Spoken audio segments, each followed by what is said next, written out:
All right, I got one here today that I was really excited to get this amp in.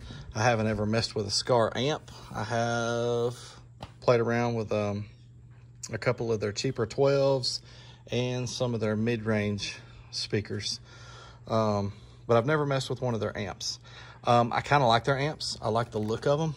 There's just something about these Skar amps that I think looks good. Of course, here we have the RP-1200.1D.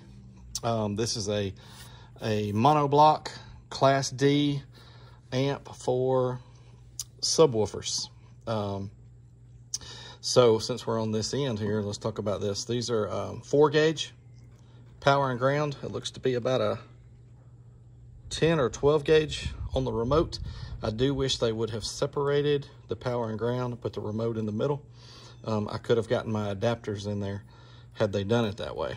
The speaker here, I don't think I used sky-high wire. I couldn't really get my 8 gauge in there. I used 10 gauge with some ferrules. It worked out just fine.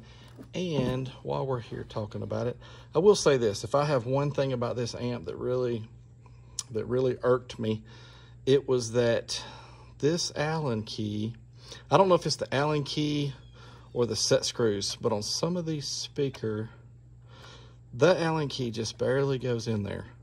And sometimes when you would go to crank down, it would slip on you. So I don't know. I would either get a different Allen key if I was going to use this amp, or maybe some better set screws.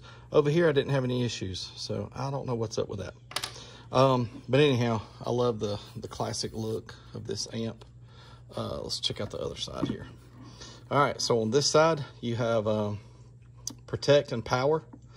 The remote, so this does take the kind of remote that has the 3.5 millimeter plug-ins. It does on the bass knob side as well. So, but anyhow, you have your left and right low-level inputs, bass EQ. This is basically a bass boost. And so this one is just a switch. You go from 0 to 6 dB to 12 dB. Of course, I just kept that on 0. And then, of course, gain, low pass filter, subsonic. The very basics, but just the things that you want. The only other thing I would probably want on here would be a clip light. So this amp does not have a clip light on the amp or the bass knob. But 1200 watt amp. I like their manual too, by the way. And right here on the front page, so this manual covers all of these, probably all of the RP series.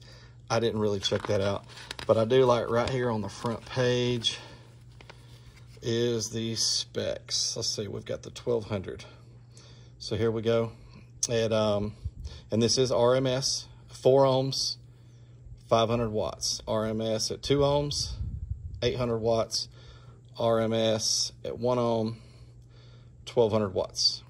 All right, and then there's some other things on here. It is rated for a 100 amp fuse.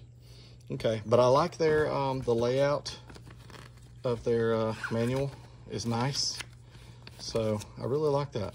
Pretty impressed with this amp. You need to check out my my other 2 videos where I do the 2 ohm test and the 1 ohm test of this amp. I did not do a 4 ohm test. I don't think very many people are gonna have this wired at 4. But y'all let me know if you want me to start doing 4 ohm tests, because to be honest with you, because of rise, it would give somebody maybe a good idea of what they could see in their vehicle because of rise. I know that I look at that myself. If I'm gonna wire at 1 ohm, I really wanna know what it does at 2, or if I'm gonna wire at 2, I really wanna know what it does at 4 because of impedance rise.